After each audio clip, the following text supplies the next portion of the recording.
சேது சொல்லுப்பா. என் அப்பத்தாவுக்காகவும் எங்க அப்பா சொன்னதுக்காகவும் நானும் இதுக்கு சம்மதிக்கிறேன்.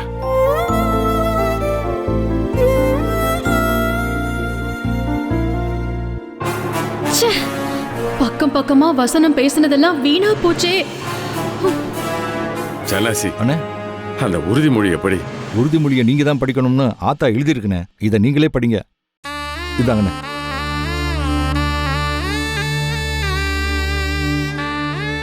சரி, தமிழும் நீயும் ஆத்தா முன்னாடி போய் நில்லுங்க. சரிங்கப்பா. சேது பாப்பா.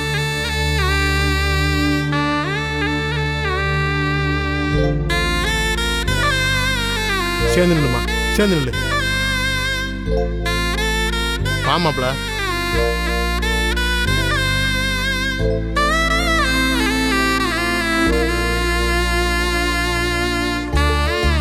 உறுதிமொழி எடுக்க நீங்க 2 பேரும் கையை நீட்டுங்க.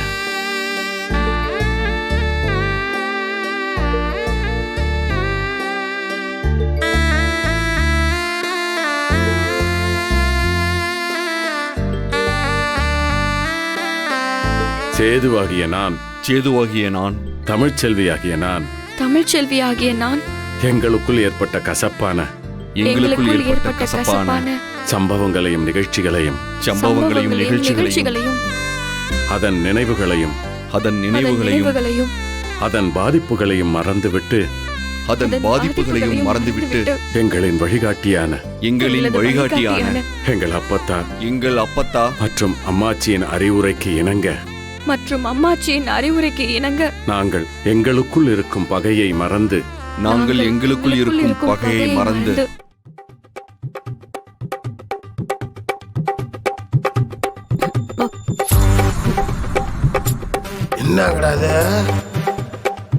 ஒருவருக்கு ஒருவர் விட்டுக் கொடுத்து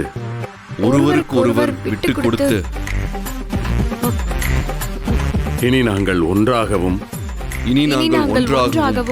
அன்பான கணவன் மனைவியாகவும்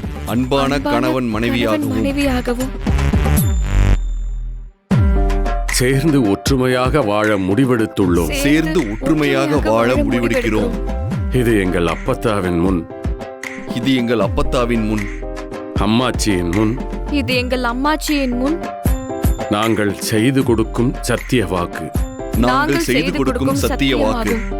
இதை இறுதி வரை நாங்கள் கடைபிடிப்போம்.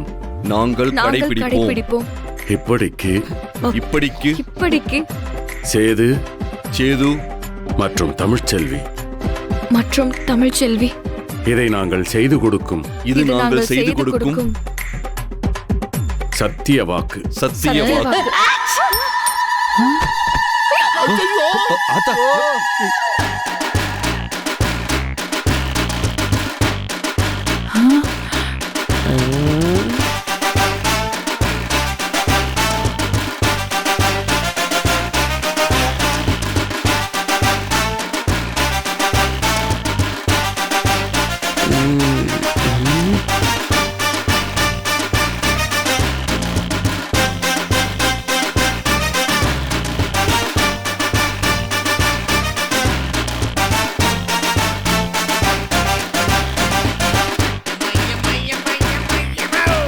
ஐயோ, கிளவி நம்மள மாட்டி விட்டுருச்சே.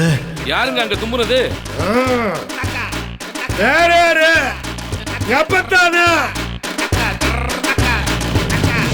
எங்க அப்பத்தாவது போய் சேர்றதாவது. அது அப்பப்ப கருப்பு கூட துண்டை பொத்தி எதை பேசிக்கே இருந்துச்சுல. ஆனா அதை நான் சொன்னா குடியார பையன் சொல்லுவீங்க, நான் சொல்லவே இல்லை.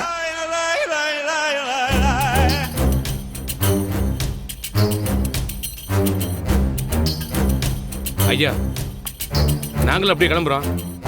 இது அவங்க குடும்ப விஷயம். எதுவா இருந்தாலும் அவங்க பேசி தீர்த்துப்பாங்க. வெளியால் எல்லாம் கிளம்புங்க, எல்லாம் கிளம்புங்க, போங்க. ஏய், எந்திரடி, வா போலாம்.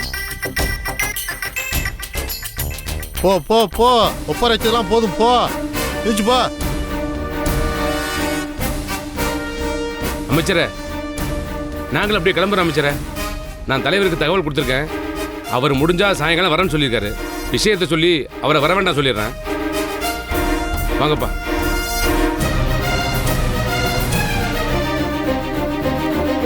போயா போயா போய.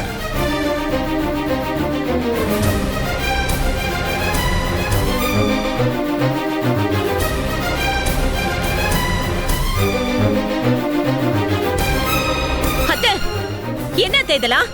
என்ன பித்தலாட்டம் இது? உங்க வயசுக்கு இப்படி செய்யலாமா நீங்க? என்ன காரியம் பண்ணிருக்கீங்க நீங்க? மா என்னம்மா இது? ஏமா இப்படி ஒரு காரியத்தை பண்ண? நீ இப்படி பண்ணி நாங்கெல்லாம் எம்பட்டு பதறி துடிச்சு போயிட்டோம் தெரியுமா? ஏமா இப்படி பண்ண? அம்மாச்சி, நீ பண்ணத நினைக்க நினைக்க அப்படியே கோபமா வருது. அப்படியே கழுத்தை நெரிச்சிடலாமா தோணுது. எதுக்கு இப்படி பண்ண? ஏன் எங்க எல்லாரையும் ஏமாத்துன? உனக்கெல்லாம் வெக்கமா இல்ல? வயசானா புத்தி மழுங்கி போயிடும்னு சொல்லுவாங்க. அது என்னமோ சரியாதான் இருக்கு. ஏன் ஆத்தா இப்படி ஒரு காரியத்தை பண்ண? அத்தை, என்னத்தை இதெல்லாம்? உங்களுக்கு இப்படி ஆயிடுச்சு என்ன? என் இதயமே ஒரு நிமிஷம் நின்று போயிடுச்சு தெரியுமா? அதுவும் அவரை பத்தி உங்களுக்கு தெரியும்ல. அவர் ரொம்ப அதிர்ச்சி ஆயிட்டாரு அத்தை. அவர் ஹார்ட் பேஷண்ட். நீங்க இப்படி பண்ணலாமா? சேதுவையும் தமிழ் செல்வியும் சேர்த்து வைக்க எனக்கு வேற வழி தெரியல மோகன.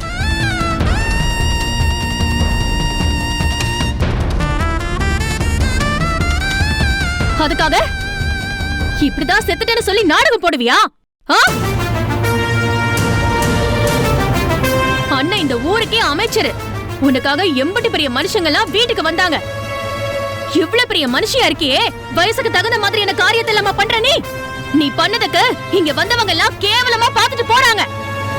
ஒட்டுமொத்த குடும்பத்தையே அசிங்கப்படுத்திட்டல நீ. அத்தை, இந்த குடும்பத்துக்கே வழிகாட்டி நீங்க. நீங்க தான் எங்களுக்கு முன்னு உதாரணமா இருக்கீங்கன்னு சொல்லி உங்களை பார்த்து நாங்க வாழ்ந்துட்டு இருக்கோம். நீங்க இப்படி ஒரு காரியத்தை பண்ணிருக்க கூடாது அத்தை. அது மட்டும் இல்லாம பிடிக்கலன்னு சொல்லி 2 பேரும் பிரிஞ்சு வாழ்றவங்கள வற்புறுத்தி வாழ வைக்க முடியாது அத்தை.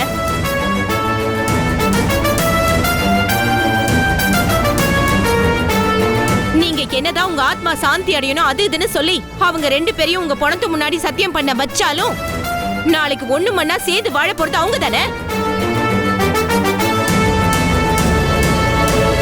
அப்புறம் அவங்க தானே ஒவ்வொரு நாளும் நரகத்துல வாழ்ற மாதிரி வாழ வேண்டியது இருக்கும்.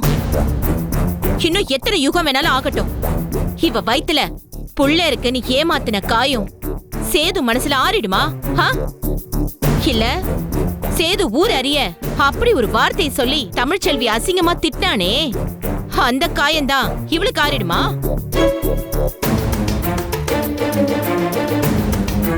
நாலு அடி அடிச்சா கூட ஆறிடும் அத்தை. ஆனா வார்த்தையால சொன்ன சொல்லு மட்டும் என்னைக்குமே ஆறாதத்த. அப்பதா நானும் அப்பாவும் உன் மேல எம்பிட்டு பாசம் வச்சிருக்கணும் உனக்கே தெரியும்ல. எங்க பாசத்தோட இப்படிதான் விளையாடுவே நீ.